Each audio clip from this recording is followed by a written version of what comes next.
இப்போ உங்களுடைய தகப்பன் நீங்க நினைச்சீங்கன்னா, மாம்சத்தின்படி இரத்தத்தின்படியான தகப்பன் நினைச்சீங்கன்னா, அவருக்குரிய சாபங்கள் எல்லாம் கண்டிப்பா நீங்க சுமந்துட்டு தான் இருப்பீங்க. ஆனா உங்களுடைய தகப்பன் ஆபிரகாம் என்று நீங்கள் விசுவாசிப்பீர்களானால், அவன் தேவனுக்கு கீழ்ப்படிந்தவனாய் இருக்கிறபடினால் தேவன் அவனுக்கு கொடுத்த எல்லா ஆசீர்வாதத்திற்கும் நீங்களும் பங்குள்ளவர்களாய் மாறுகிறீர்கள். ஆகவேதான் விசுவாசம் உள்ள ஆபிரகாமுடைய புத்திரர்களாய் நாமும் இருக்கிறோம். பாவியாக இருக்கையிலே அன்பாய் பாரில் என்னை தேடி வந்தாரே, நீசன் என்று உன்னை தள்ளாமலே நேசமாக மாற்றினாரே. நீசன் என்று உன்னை தள்ளாமலே நேசராக மாற்றினாரே.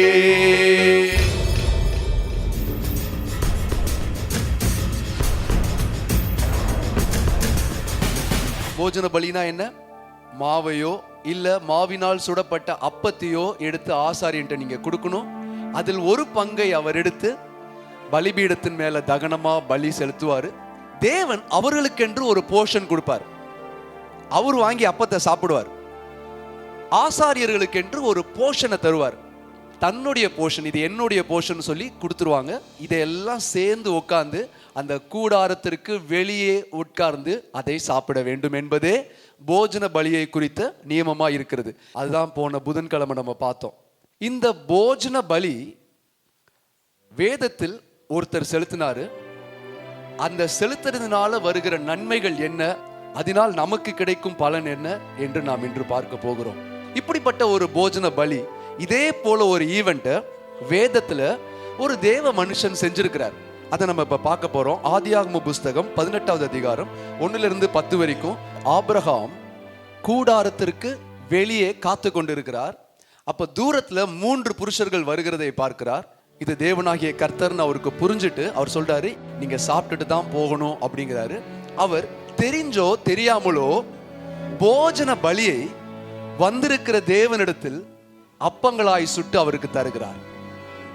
ஒரு ஆசரிப்பு கூடாரத்தினுடைய மாதிரியை நீங்கள் அங்கு காண முடியும்.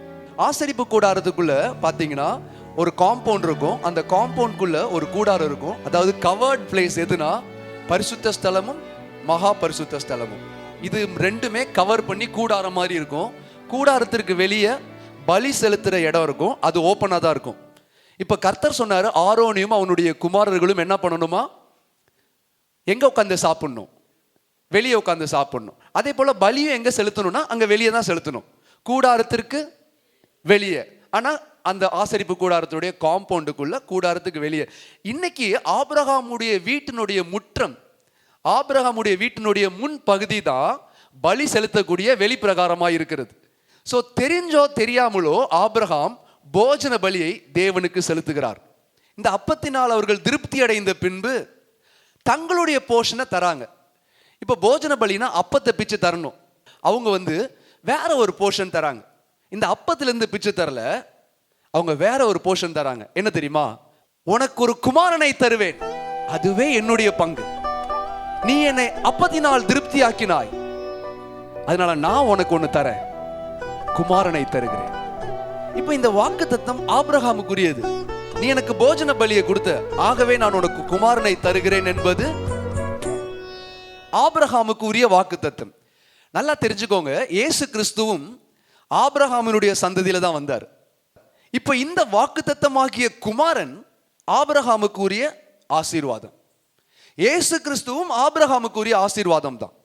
போஜன பலி செலுத்தினதும் ஆபிரகாம் தான், ஆசீர்வாதமும் ஆபிரகாமுடையது. அன்னைக்கு சாராள்கிட்ட அவர் தீர்க்க தரிசனமா சொல்றாரு, உனக்கு ஒரு குமாரன் வரும்னு. ஆனா அந்த ஒரு குமாரன் ஈசாக்க பத்தி மட்டும் அவர் பேசல, வரப்போகிற இயேசு கிறிஸ்துவை பற்றியும் அது குறிப்பதா இருக்குது.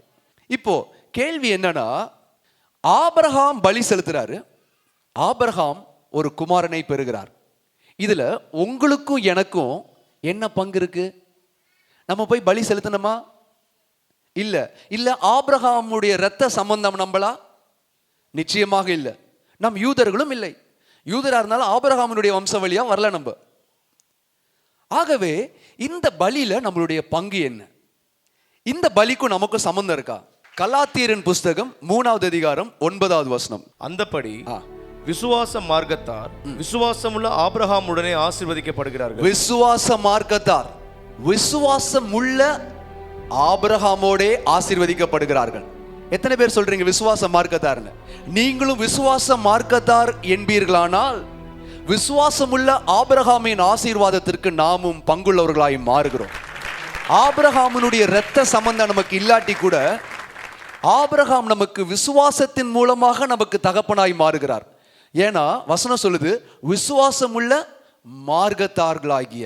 நமக்கு என்ன பேரு? புதிய ஏற்பாட்டு சபையாகிய நமக்கு விசுவாசிகள், பிலீவர்ஸ்.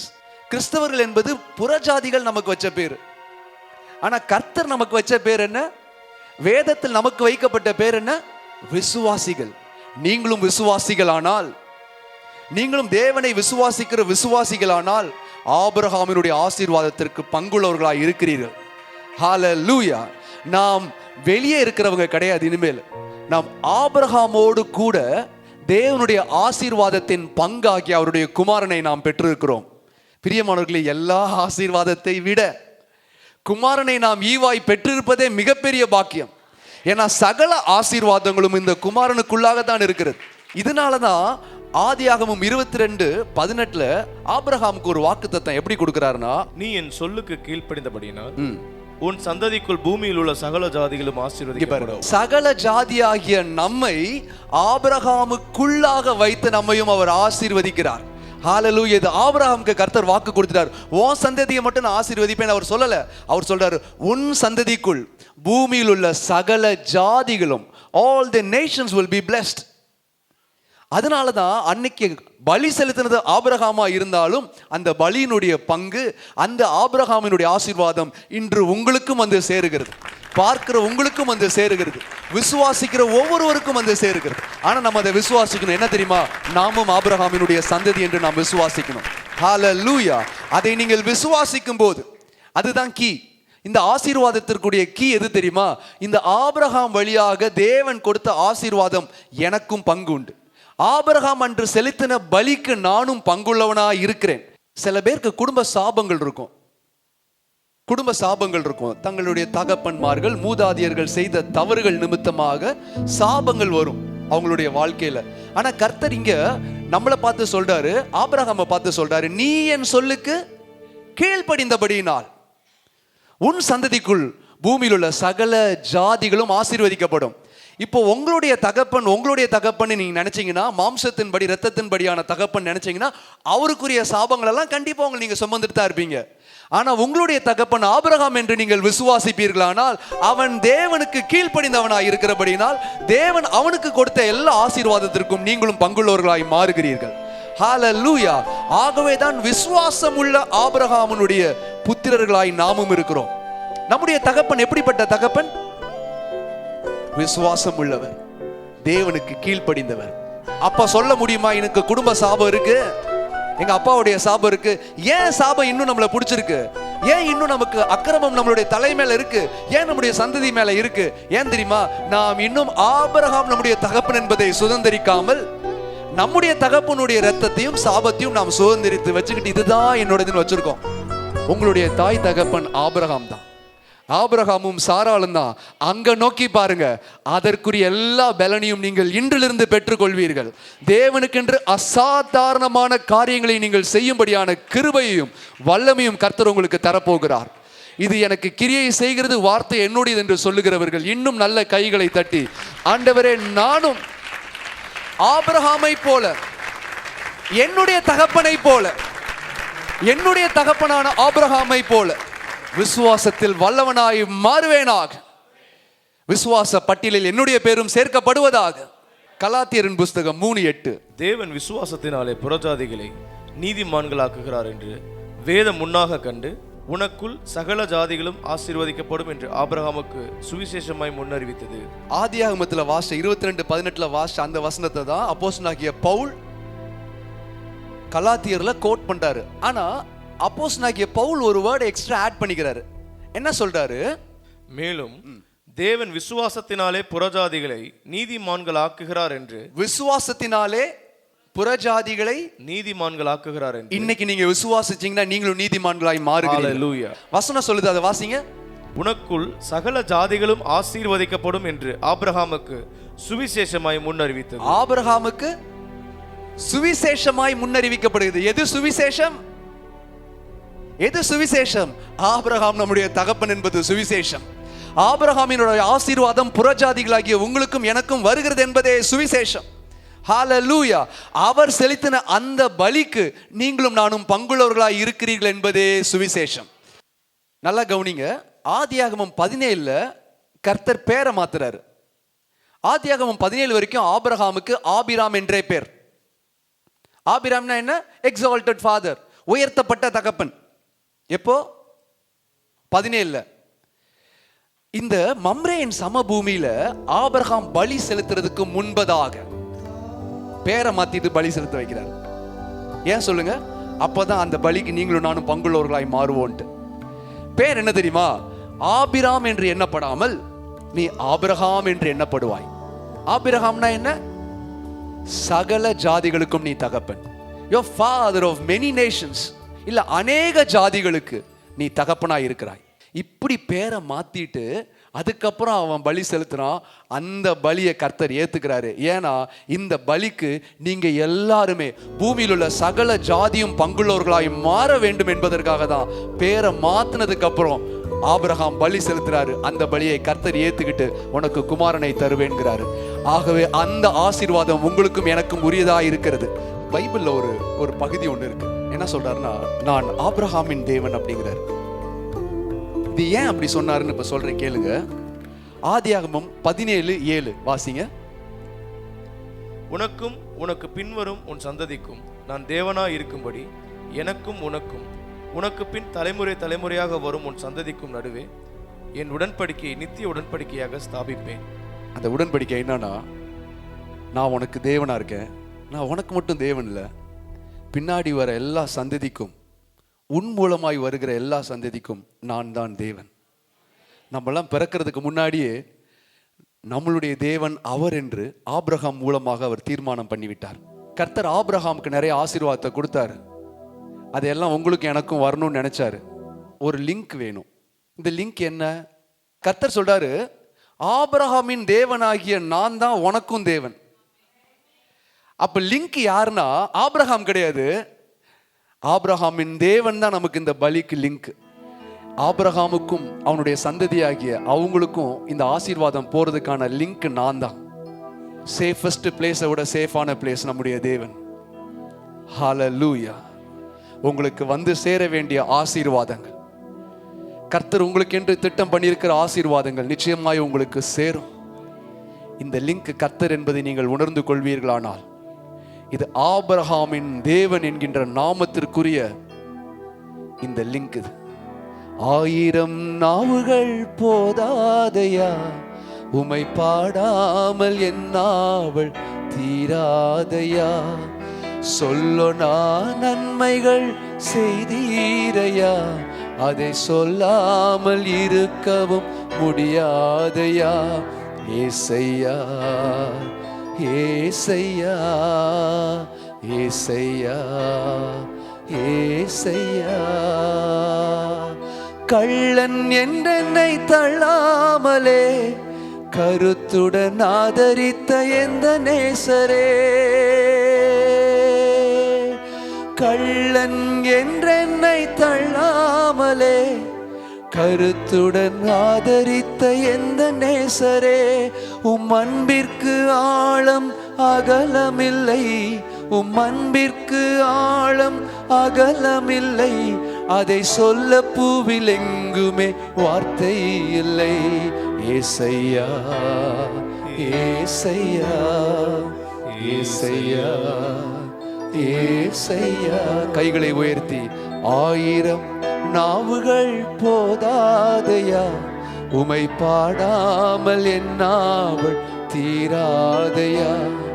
சொல்லொனா நன்மைகள் செய்தீரையா, அதை சொல்லாமல் இருக்கவும் முடியாதையா.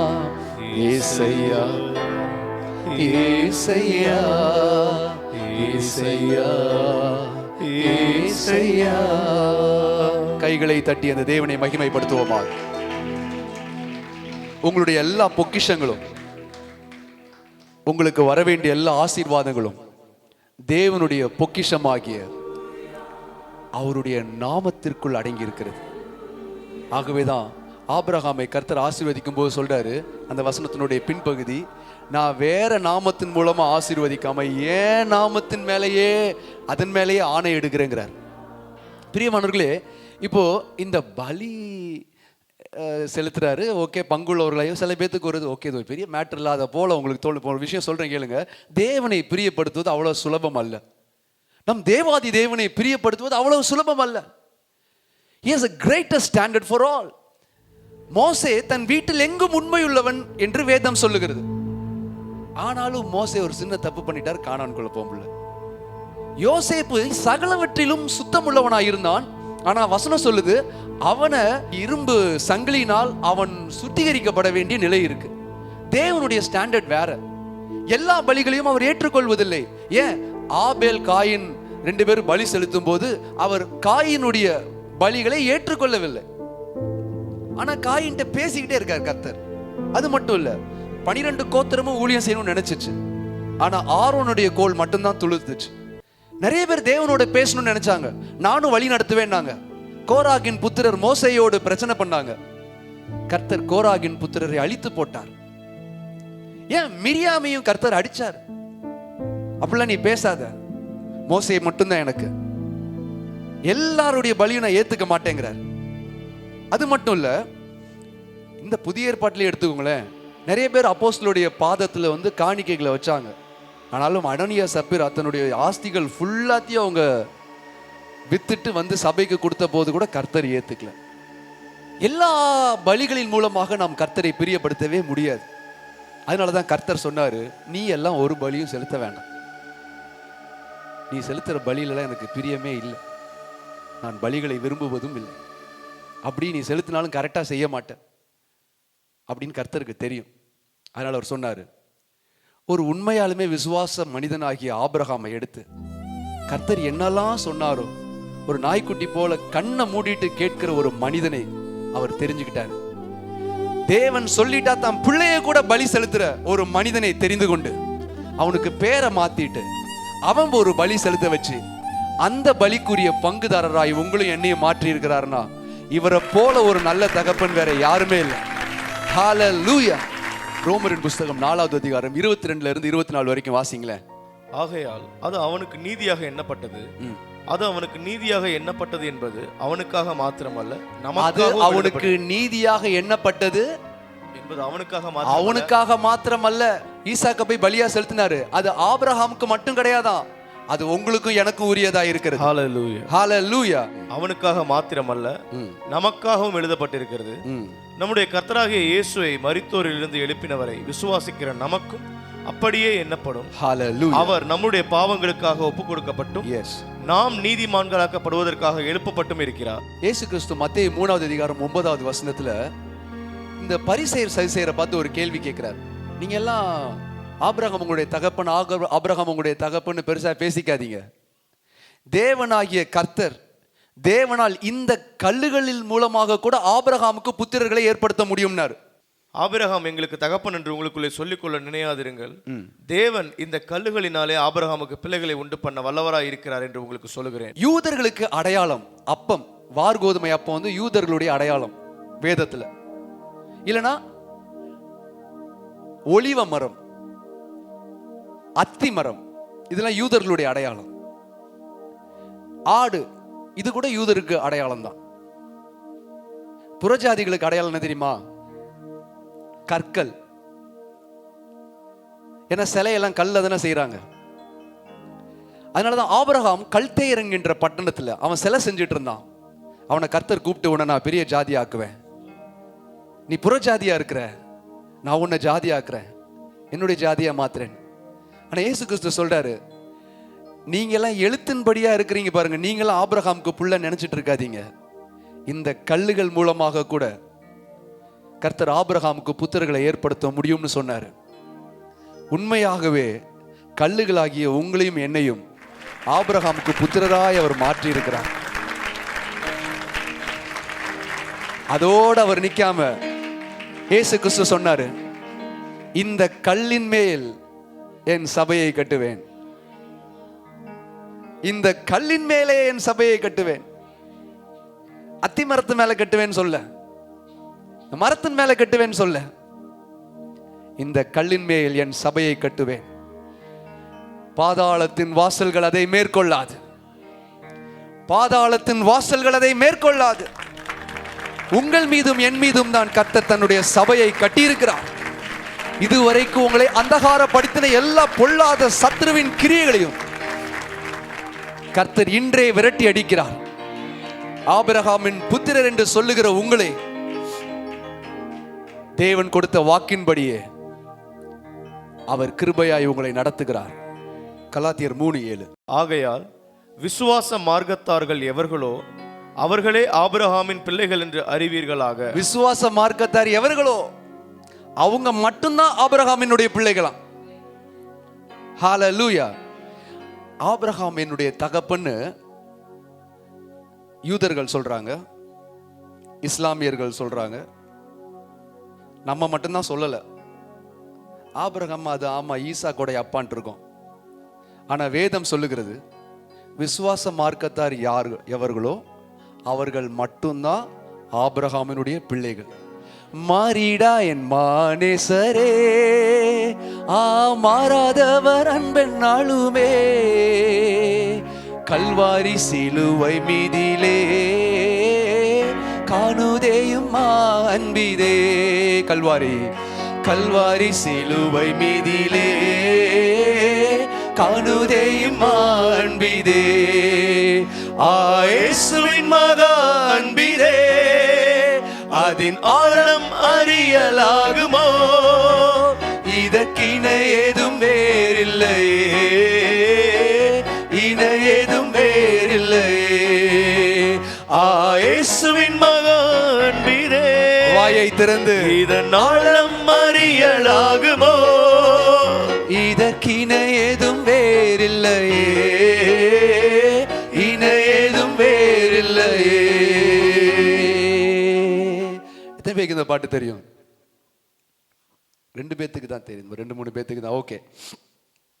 இயேசுவின் அன்பு எவ்வளவு மகா பெரியது. இன்னும் ஒரு 5 நிமிஷத்துல முடிஞ்சிடும்.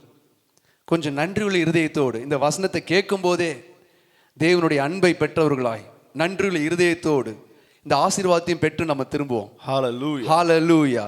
பாவியாக இருக்கையிலே அன்பாய் பாரில் என்னை தேடி வந்தாரே, நீசன் என்றுன்னை தள்ளாமலே நேசமாக மாற்றினாரே. நீசன் என்றுன்னை தள்ளாமலே நேசராக மாற்றினாரே. தெரியாதவங்களுக்கு, பாவியாக இருக்கையிலே அன்பாய் பாரில் என்னை தேடி வந்தாரே, நீசன் என்றுன்னை தள்ளாமலே நேசனாக மாற்றினாரே. இயேசுவின் மகா அன்பிலே அதின் ஆழம் அறியலாகுமோ? இயேசுவின் மகா அன்பிலே அதின் ஆழம் அறியலாகுமோ? இதற்கிணை ஏதும் வேறில்லையே, இணை ஏதும் வேறில்லையே. கலாத்தியர் 3:29. நீங்கள் கிறிஸ்துவின் உடையவர்களானால், நீங்கள் கிறிஸ்துவின் உடையவர்களானால் ஆபிரகாமின் சந்ததியாராயும் வாக்கு தத்தத்தின்படியே சுதந்திரராயும் இருக்கிறீர்கள். நீ ஒன்றும் செய்ய வேணாம். இந்த பலியெல்லாம் விட்டுரு. போஜன பலியெல்லாம் உனக்கு ரொம்ப டிஃபிகல்ட், ரொம்ப கஷ்டமா இருக்கு. அது சாய்ஸ்ல விட்டுருங்க. நீங்கள் கிறிஸ்து உடையவர்களானால், நீங்க ரட்சிக்கப்பட்டு ஞானஸ்தானம் பெற்று நானும் கிறிஸ்து என்னுடைய சொந்த ரட்சகரை ஏத்துக்கிட்டேன் நீங்க சொல்லுவீர்களானால் நீங்கள் ஆபிரகாமின் சந்ததியா இருக்கிறீர்கள். நீங்கள் ஆபிரகாமின் சந்ததியானால் ஆபிரகாமினுடைய எல்லா வாக்கு தத்தத்திற்கும் நீங்களும் சுதந்திரவாளியாய் மாறுகிறீர்கள். ஹalleluya. உள்ளத்தால் அவரை தள்ளினும் தம் உள்ளம் போல நேசித்ததினார் அல்லல் யாவும் அகற்றிடவே ஆதிதேவன் பலியானாரே. அல்லல் யாவும் அகற்றிடவே ஆதிதேவன் பலியானாரே. இயேசுவின் மகா அன்பிலே அதன் ஆழம் அறியலாகுமோ? இதற்கின ஏதும் வேறில்லையே, இன ஏதும் வேறில்லையே. உள்ளத்தால் அவரை தள்ளினும் தம் உள்ளம் போல நேசித்ததினார் அல்லல் யாவும் அகற்றிடவே ஆதிதேவன் பலியானாரே. அல்லல் யாவும் அகற்றிடவே ஆதிதேவன் பலியானார். சபையாய் இயேசுவின் மகான் இயேசுவே, அதினாலம் அறியலாகுமோ? நன்றி ஆண்டவரே. இயேசுவின் மகா அன்பீரே, அதினாலம் அறியலாகுமோ? இதற்கின ஏதும் வேறில்லையே, இணை ஏதும் வேறில்லையே. எத்தனை பேர் சொல்றீங்க இதற்கு இணை வேற ஒண்ணுமே இல்ல ஆண்டவரே? இப்போ ஆபிரகாம் என்னுடைய தகப்பன் எத்தனை பேர் முழுமையா நம்புறீங்க? ஆபிரகாமுடைய ஆசீர்வாதம் எனக்கு உரியதுன்னு எத்தனை பேர் நம்புறீங்க? இப்போ இது கூடாரம்னு வச்சுக்கோ. இது கூடாரம். இங்க இந்த இதுதான் வந்து அந்த முற்றம், வெளிப்பிரகாரம். இங்க இந்த 3 புருஷர் வந்துட்டாங்க. இவர் உள்ள போய் பலி செலுத்திட்டு, அதாவது போஜன பலி ஆகிய அப்பத்தை எடுத்துட்டு வந்து அந்த 3 பேரையும் உட்காந்து சாப்பிட வைக்கிறார். அப்போ 18:8 மட்டும் வாசிங்களேன். ஆபிரகாம் வெண்ணெயையும் பாலையும் சமைப்பித்த கன்றையும் எடுத்து வந்து அவர்கள் முன்பாக வைத்து அவர்கள் அருகே மரத்தடியிலே நின்று கொண்டிருந்தார். சரி, முற்றத்தில் என்ன இருக்கு? ஒரு மரம் இருக்கு. அந்த மரத்துல சாஞ்சிக்கு நிற்கிறார். தேவன்மார்கள் சாப்பிட்டுட்டு இருக்காங்க. இந்த மரத்தை பார்க்கும்போது அது சிலுவையினுடைய சின்னமா இருக்கிறது. என்ன தெரியுமா? இதே போல ஒரு பலி செலுத்தப்பட போகுது. கல்வாரி மரத்துல ஒரு பலி செலுத்தப்பட போகுது. ஒரு ஜீவ அப்பமாய் கல்வாரி மரத்துல செலுத்தப்பட போகுது. அவங்களால அதை தாங்க முடியல. உடனே அவங்க சொல்றாங்க, சாராளேங்க, சாராளேங்க. இவர் கேட்கல எனக்கு குழந்தைய கொடுங்க ஆண்டவரேன்னு. இவர் கேட்கல என் மனைவி மலடியா இருக்காங்கன்னு. ஆனா கர்த்தர் சொல்றாரு, சாராளேங்க கூடாரத்துக்குள்ள இருக்காங்க, அவள் வெளியே வர சொல்லு. ஒரு உற்பவ காலத்தில் அவளுக்கு ஒரு குமாரனை நான் தருவேன். இன்னும் சில காரியங்கள் உங்களுக்கு வெக்கமா இருக்கா? அதை வெளியே சொல்ல முடியாதபடி கூடாரத்திற்குள் நீங்க மறைச்சு வச்சிருக்கிறீங்களா? இதனால வெளியே சொல்ல முடியல ஆண்டவரே, இது எனக்கு நிந்தையா இருக்கிறது. ஆபிரகாம் உங்களுடைய தகப்பனாய் இருப்பாரானால், ஆபிரகாமின் தேவன் நம்முடைய தேவனாய் இருக்கிறபடியினால், கிறிஸ்து இயேசு நமக்காக சிலுவையில் மரித்திருக்கிறபடியினால், நாம் கிறிஸ்துவுக்கு உரியவர்களாய் இருக்கிறபடியினால், உங்களுடைய நிந்தைகளை இன்று அவர் விசாரிக்கிறார். வெளியே வாங்குறார். நீ வெளியே வா, உன் தரித்திரத்தை நான் மாற்றுகிறேன், உன் நிந்தையை நான் போக்குகிறேன். ஹல்லேலூயா. உன் மலட்டு தன்மையை நான் மாற்றுகிறேன், உன் மலட்டு தன்மையை நான் மாற்றுகிறேன். நான் எவ்வளவோ ஜெபித்து அதுக்கு பிரயோஜனமே இல்லை, கனி இல்லை ஆண்டவரே. நான் எவ்வளவோ உபவாசிக்கிறேன், எனக்கு கனி இல்லை. நான் எவ்வளவோ பிரயாசப்படுறேன், அதுல ஒரு பலனும் இல்லை. இன்று அவைகளுக்கெல்லாம் கர்த்தர் பலனை தர, கர்த்தர் ஆபிரகாமின் தேவனாய் நின்று உங்களுடைய நிந்தைகளை நீக்கும்படி அவர் இறங்கி வந்திருக்கிறார். ஹல்லேலூயா.